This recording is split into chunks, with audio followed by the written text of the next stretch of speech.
All of a sudden, her water broke. Like, she didn't know she was pregnant. Hell, I didn't know she was pregnant. How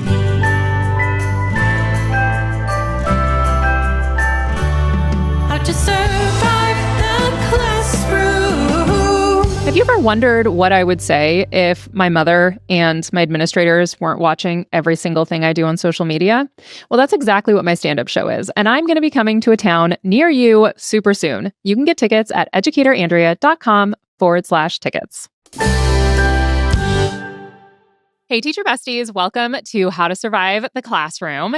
And I had a bit of a rough go of it this weekend. So, as part of my tenure, when you become a professor, you are not automatically tenured. You have to earn the tenure by being good at your job. Can you believe it? The audacity of these people. So part of the tenure process is that you have to prove that you are doing service to the community in some way, that you're serving the college, and that you are doing some sort of publication. And if you are at a big fancy school, they want to see publications from peer-reviewed journals and stuff like that as much as possible. And some, it's you have to do 2 or 3 a year, which is a ton of research. Indiana State is a teaching university, so their focus is mostly on teaching and service, and they want to see some publication, but not as much. Okay, I needed you to have this context so that when I tell you this next thing, you can understand why I was so sad. Also, as teachers, I feel like no matter what, we would be sad with this. So for the tenure process, I have to read over all of my course evals, and then I have to kind of synthesize the information and put it in this report. And so last year, I've been teaching this social media class for 2 springs. So I basically started teaching at ISU. They said, "Hey, do you want to teach an honors course on social media?" And I was like, "Oh my gosh, amazing. Yes, I'd love to." And then I taught the first time and I didn't love it. I felt like I could have done better. But my course evaluations for that were really good. This last spring, I got absolutely skewered. The comments in there were pretty brutal. There was one person that said that I should go back to teaching middle and high schoolers because at least they aren't paying for it. Um, Ow. First of all, ow. But here was the other piece that really made me very sad is I don't think that my course evaluations in that class were that low. Without some pretty valid reasoning. I felt it in that class that I did not love teaching that class. I was very distracted because what I want to be teaching is future teachers. And as much as social media is part of what I do with my life, it doesn't get me excited in the same kind of way that preparing future teachers does. And so I got this course evaluation and it was brutal. Every other course evaluation across the university, the average course eval is a 4.5 for professors, where out of 5, where you've got, you're returning stuff on time, students feel respected, blah, blah, blah, right? For most of my course evals, I'm a 4.7, 4.8 for some of my classes, all of that. The consistent thing is that I'm not good at grading, which agreed. Again, another valid criticism. I am always trying to get better at returning things on time. And my course eval for that one was, I think, a 3.8. And I feel I fear that I deserved it, you guys. I fear that I deserved it, which made me even more sad because I did not do right by those students.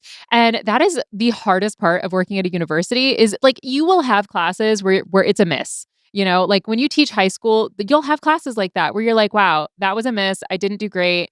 But you don't actually ever have to hear the words that you suck from your students. Usually, you might get the vibe or whatever, and you're like, yeah, I wasn't great that time. I have to read it with a rating system and a rubric. And it's tough. But I will say, it did, in fact, force me this week to sit down and do the grading I needed to do that I was falling behind on. So maybe that's what I just need all the time, is I just need people to be telling me, keeping me accountable and being like, hey, you suck. Do better. And I'm like, you're right.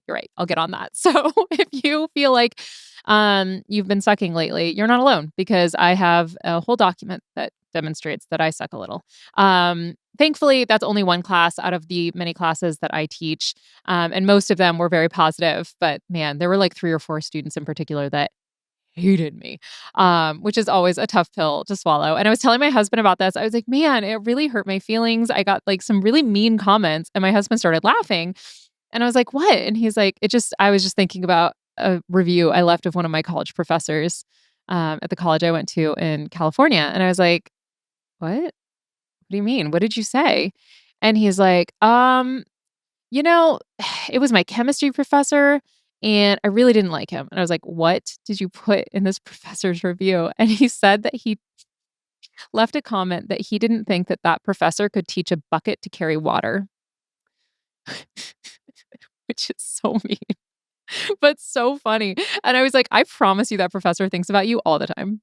Like all the time. And that's the thing is like there is this weird balance within college professors and stuff like that where like some are absolutely narcissistic, would never listen to a criticism or anything like that. Or then there's the other half like me who it's going to haunt them until the day that I die. Like I would probably be sad every time I saw a bucket if somebody said that to me. So there you go. Also, this week, something that is my gift to you is a video I'm about to share with you. This is something that I came across that immediately captured my attention, and you'll see why when you hear the audio. It is an Instagram page where this guy is basically, I don't know if I would say cooking, more curating something called a perpetual stew. And that means you have a soup that you are adding things to every day, and you are never like done with the soup. So, it's his page is called Zach Makes, ZAQ period MAKES. So we're just gonna listen to like the first 10 seconds of his current or the when I came across his page. It was in early August that he had this batch of stew. So let's just listen to what he shares here.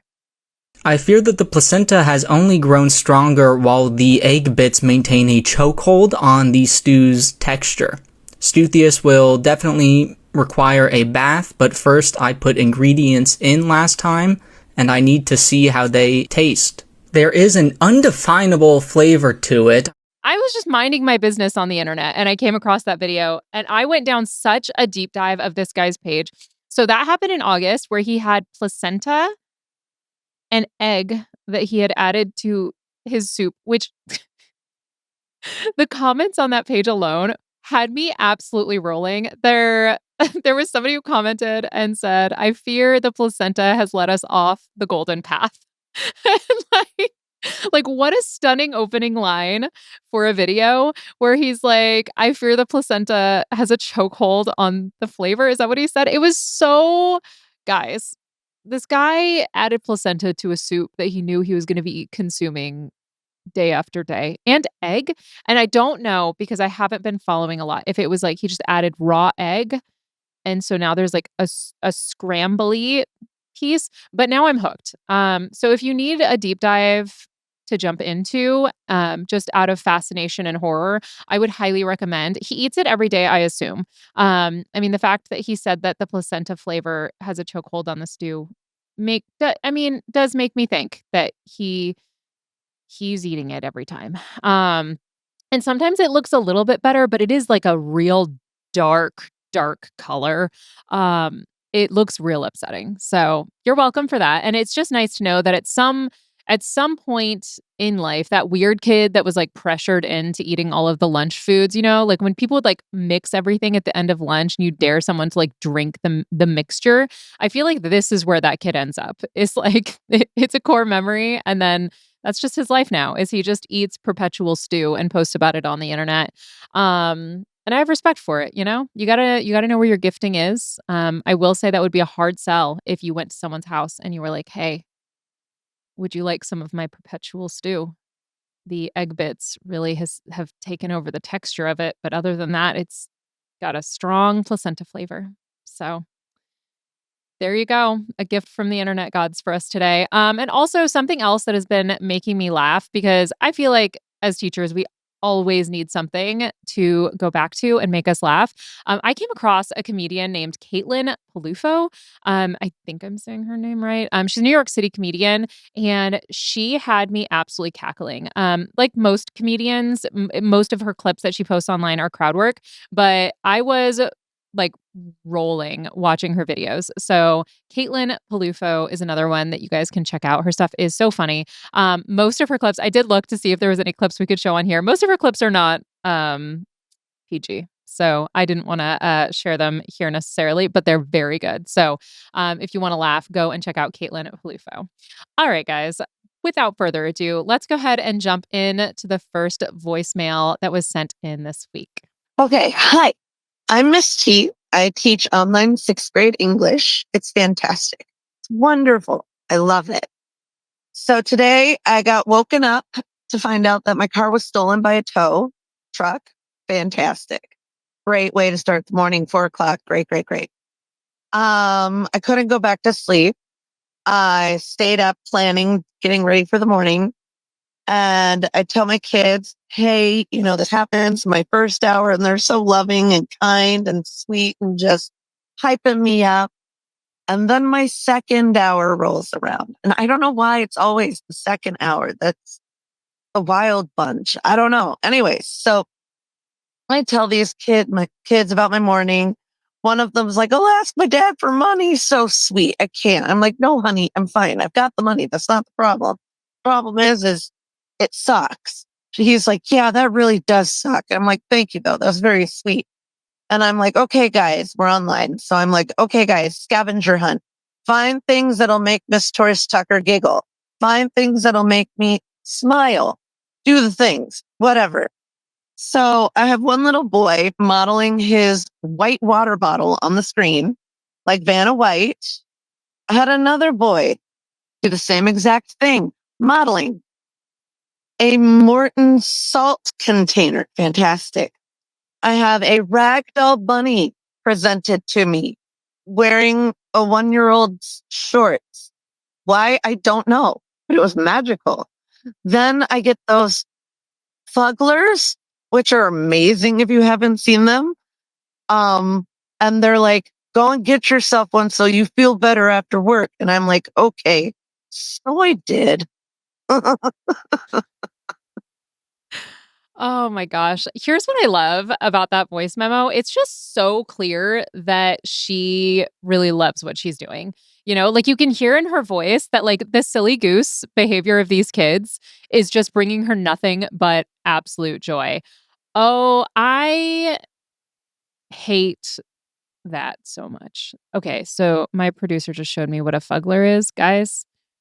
It's like a stuffed animal with teeth, with what look like human teeth, and I hate it. I hate it. I hate Labubu's, but I think I hate these worse, which I did not think was possible actually. To hate something more than a Labubu. I just don't understand Labubus. But I mean, we had not Tamagotchis. We had like the trolls for a while, and then we also had. I feel like there was another really ugly toy that we were super into for a while in like the 90s, early 2000s. But at least they didn't have human teeth.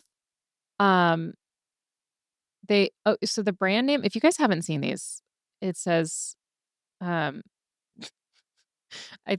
Fugglers are friends for life, befriending one of these rowdy rascals. And they have all different types. Oh, I hate it. They have Lord of the Rings ones. There's a Lord of the Rings. There's one that's supposed to look like Frodo. And I feel like it's a little bit mean because his eyes are so far apart. I mean, all their eyes are far apart, but this one in particular is pretty upsetting to look at. I think that I would probably have a different reaction than you did to seeing all of these things. It also, I think, shows that it's 6th grade English. So you just know that those kids are going to be a little bit like silly goose and probably a little bit less documentation worthy. Because I feel like if I did that with a high schooler, like someone would show their vape because they'd be like, oh, she doesn't know what a vape looks like. And that's fair. I probably don't know what a vape looks like because I'm sure that students have shown me a vape before and I didn't catch them. But I feel like someone would snitch and then I would be responsible for reporting it. I did have somebody once that was charging their vape on their Chromebook when they asked me to come over for help. Like they were like, hey, can you help me with this? And then I legitimately would not have known that they were charging their vape except for how they reacted because I didn't know what vapes look. Let's be honest, I'm still not that confident that if somebody showed me like a vape and a thumb drive, I don't know that I necessarily would be able to really suss them out unless I really could like play with them a little bit because to me it all kind of I don't use thumb drives that often, and I've never used a vape, so there you go. Despite my real spicy salty opinions on vapes that I've shared on here before, but I love the energy of a middle school teacher where she's just like, yeah, like I don't know, we're online, go show me something that's going to make me happy. My car got towed. Also, I think it's so funny that you said my car got stolen by a tow truck. Ma'am, that's not how tow trucks work. Like, tow trucks generally tow you if you are parked illegally or owe money or something like that. So I feel like there's like a little bit of lore that we're missing out on here, because generally tow trucks don't just like, randomly come around and pick up vehicles. But I mean, maybe they do. I don't know. Maybe in your neighborhood, there's a rogue tow truck doing Grand Theft Auto, but usually not. So I kind of want to know what the lore is behind that as well. I don't think I've ever actually had my car towed. My husband did get his car hit this week though, so it's kind of the same thing. I am going to be riding around in a rental because somebody actually hit my husband's car while it was parked. And I cannot believe this, but they actually called and reported it because he was like, he wasn't in the car. He was at work. And then he got that phone call from the police saying like, hey, I have your vehicle here. Somebody hit it. And they called us to officially file a report. And I was so shook because who does that? We love it. I see faith in humanity, guys. Sometimes people do the right thing. All right, let's go ahead and jump in to the second voice memo that was sent in this week. So I was teaching down in Texas, where I'm from, and I was teaching and coaching. Obviously, I was coaching history. So last period, one of the young ladies goes, Coach, you need to use the facilities.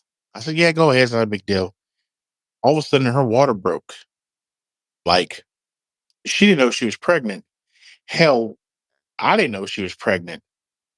All of a sudden, yeah. So that was a good last period. Wait. That was a turn. Hold on. First of all, I love like the very obvious Texan accent. Like, I'm from Texas, obviously. I hope you come to our shows in Texas that we're going to be in Houston and Dallas, by the way, in October, or came, because by the time this comes out, it might have already happened. You know what's crazy about that too? Other than the fact that she's like, I have to go to the bathroom. So she felt something was a little bit off. But then on top of that, the fact that her water broke before she had any major contractions, although maybe she didn't realize she was having contractions, that only happens like, I think 3% of the time. I remember, or no, what is it? I remember being very surprised when I was pregnant with my first, because we went to one of those birthing classes and they talked about the fact that like it's a teeny tiny percentage of people who actually have their baby on the due date. Like they actually don't know. They have no idea when that baby's coming out. It's insane. It can vary so much. Like I had both my kids at 38 weeks. I have friends who had babies at 42 weeks. That means they were pregnant a whole month longer. That is an insane margin for error. And that's if everything's going like well, right? Like but I can't. So the fact her water broke before she realized she was in labor, I feel like is pretty wild, because a lot of times you'll be like on the delivery table before your water breaks. But then I want to know what the next steps were, because I'm sure she thought she peed herself. I'm sure that she was mortified. I cannot imagine for a teenager to be put in that situation is just crazy to me. I feel like I've seen, and I don't know if it's because TikTok just like spreads these, but I feel like these surprise pregnancies are getting more and more, like, I don't know if they're getting more common or if we're just hearing about them more. I do live in constant fear that would happen to me, because certain kinds of birth control mean that you don't necessarily have a regular cycle. And that a lot of times is what happens with these women, is like they don't normally have a cycle, and then all of a sudden they have a stomach ache, and then all of a sudden there's a baby. Like I do lose sleep over that. I'm not going to lie, because my husband is of the fertile bunch. Like his dad has 9 kids.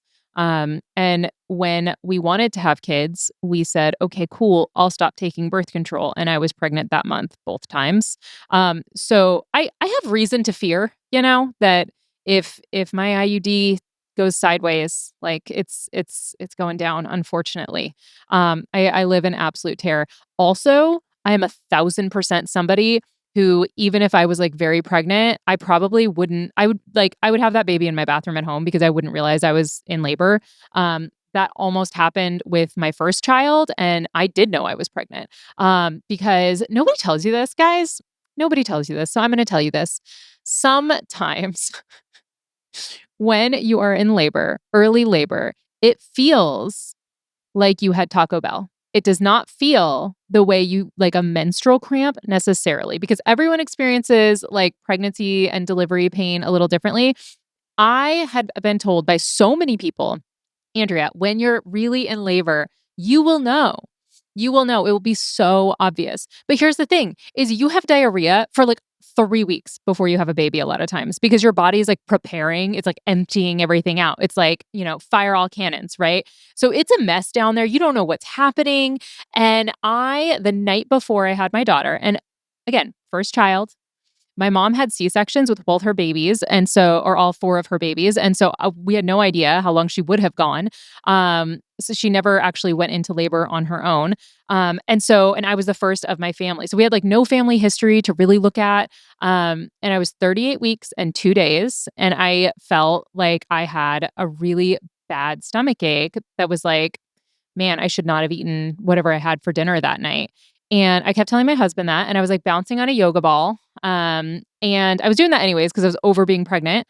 And then I went to bed and I slept. And then I woke up at like 4 a.m. and I was like, I have to poop again. This is absurd. There can't be anything left. And I kept trying and nothing was happening. And then a little voice in the back of my head said, "Hey, dummy, maybe it's not poop, maybe it's something else." And so I went down and was bouncing on my yoga ball and was calling the night nurse. And I was like, "Hey, I don't know if this is diarrhea, and I don't know if it's gas. I don't know what's going on. I might be in labor, but I don't think so. Like, it doesn't hurt." And she's like, "Okay, well, like, can you time it for me?" And I was like, "Sure." So I'm timing it, and generally speaking, 2 minutes, 3 minutes apart are when you're supposed to like head to the hospital. And she's like, "How long has it been going on?" And I'm like, "I mean, off and on since last night." And she's like, "Okay." And again, first baby, usually first baby deliveries take forever. And so I time it, and you time from when the pain starts one time, and then the next time the pain starts again. And it was about 90 seconds, which is not ideal. And so my husband woke up to me on the yoga ball going, "I don't know, I think they're like 90 seconds apart." And my husband shot up out of bed and was like, "What?" And he's like, "We need to go. We need to go." And I was like, "It's fine. Let me take a shower real quick. We'll go." Right. Because again, I'm still fine. I'm not like even having to stop. And then halfway through my shower, like it starts to hurt a lot. Right. And so I'm like, I might actually be in labor. Actually, we should probably go. And so by the time I got to the hospital, and because we lived 45 minutes away from the hospital, I was 9 centimeters dilated. But it was fine. I threw up thrice on the way there, because the pain increased substantially, but I still got my epidural. Baby came out. Everything was great. So what I'm saying is that girl in class probably did feel like she just had to go to the bathroom. So, mazel tov to the young family. Lessons were learned, and best of luck in the future and with rearing your child. So love that for all of us. All right. I have, oh man, guys, I'm actually really excited about the resource I have for you today. It's a bit of a callback. And if you've been in teaching for longer than I would say 5 years, this is something that you know like the back of your hand. But I'm still going to bring it to you guys because it is just that formative for teachers. So I will share that right after this quick break. All right, welcome back, Teacher Besties. So this is part of a TED Talk. And the second I say TED Talk, I feel like immediately a lot of teachers knew what I was about to share. And the reason I feel like I have to share that with you guys, or this piece of this TED Talk with you guys, is because I recently was teaching my transition to teaching new era teachers, and I realized that they had never seen this because they are like in a transition to teaching program. So they've never gone through the undergrad program. I also realized that some of my undergrads haven't seen it yet. And I feel like it got overused a bit for a little while. And so I'm kind of wary about using it. And then I watched it. It's a 7.5 minute TED Talk. And it just, it is one of those TED Talks that is so formative for so many teachers and is so incredibly encouraging. It is the TED Talk from Rita Pierson, Every Kid Needs a Champion. Every single time I watch it, I just get chills. Rita Pierson, she actually ended up passing away a couple years after she did that TED Talk, which especially bums me out because I feel like she didn't get to see the long-reaching impact of that TED Talk on everybody and how it is so frequently referenced because, a lot of times at many, many places, people say to remember your why as a teacher. And that always fills teachers with fury because it has been used as an exploitive technique to get people to do things and not get compensated properly and all of that. And I feel like Rita Pierson does such a good job of identifying that it's a hard job, right? That like teaching is a difficult job, but it also identifies like why we bother. Like, what are we doing if not to be a champion for these kids and if not to try and spark curiosity and also a celebration of how fun of a job it is. Like, it does all of those pieces. And that entire TED Talk, the entire thing is 7.5 minutes. It's so concise. So if you haven't listened to it in a bit, I highly recommend. It's so good. And she was just an incredible speaker. So I highly recommend you guys check that out. I absolutely freaking love it. And it, to me, doesn't get old. So, but if you do have some teachers that are bitter, maybe don't listen to it not around them because they'll be like, not that again. All right. Now, let's jump in to the hill I will die on.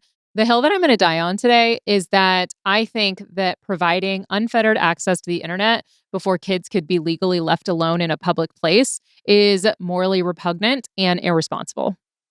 I think that we, for a very long time, didn't know the dangers of the internet. We didn't know what could happen, and we do now. We do not have that excuse of ignorance. So as adults, as parents, we need to be aware of the fact that there are these dangers out there.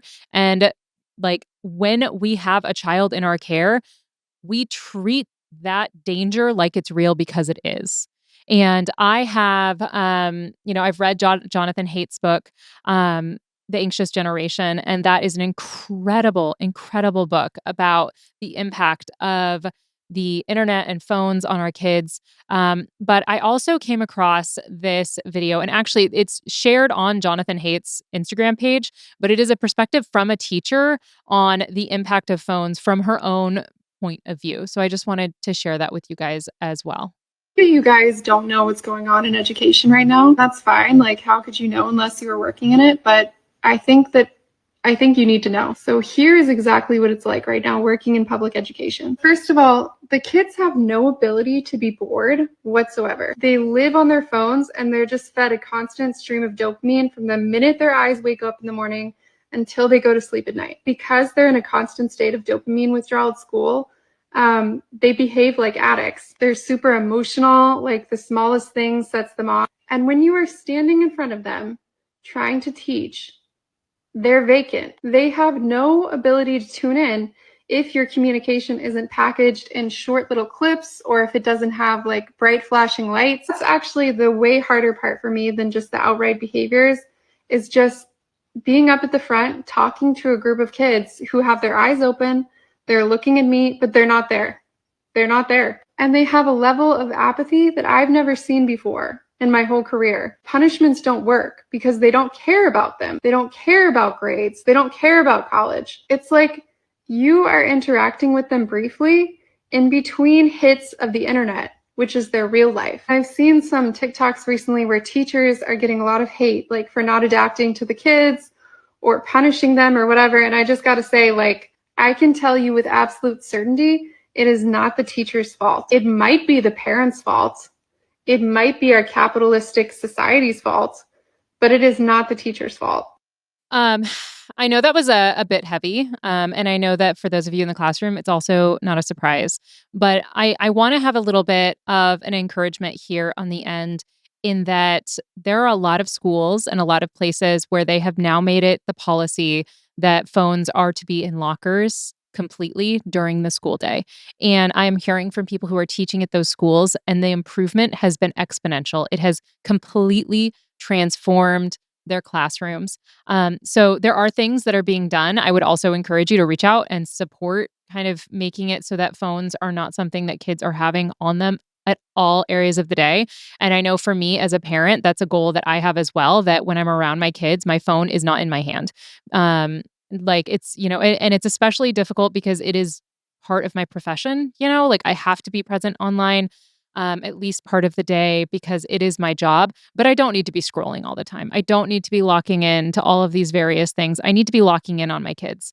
And I am responsible for their hearts and minds as they're growing up. And so that means that I'm not going to be giving them a cell phone when they're in middle school. I'm not going to be giving them a cell phone or access to a tablet with Wi-Fi and all of that kind of stuff at a very young age because I have a responsibility to them. And as parents and as teachers, I think we all do. So I would encourage you guys to know that if you are trying to keep your kids off of, the doom scrolling and stuff, you're not alone. There's a lot of parents that are also fighting that same battle. And your kid is probably feeling like maybe they're the only one, but they're not. It just kind of feels that way. And I think that it's an important battle that we fight as teachers and as parents to do everything we can to keep our kids from, damaging their brains and their development by over relying on the technology that's out there. So, all right.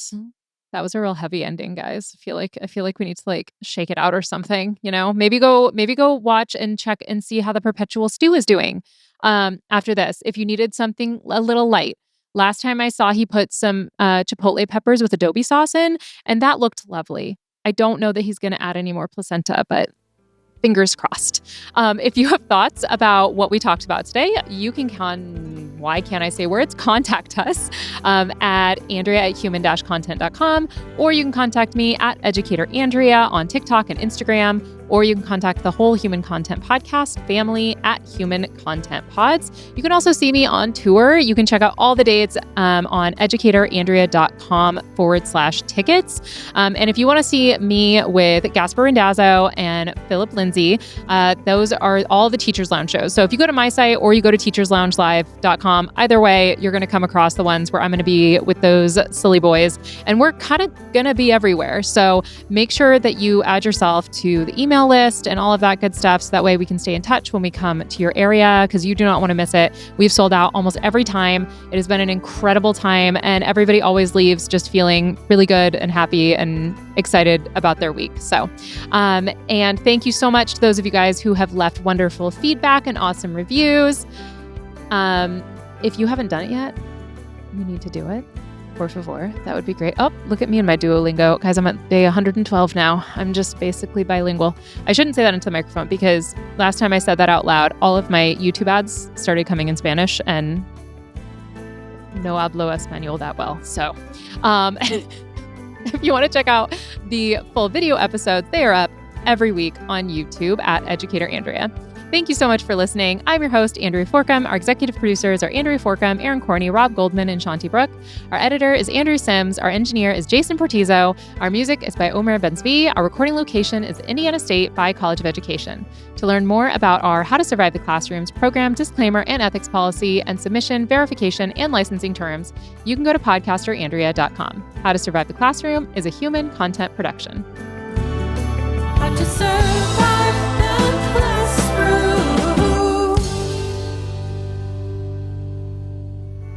Thank you so much for watching. Want more of How to Survive the Classroom?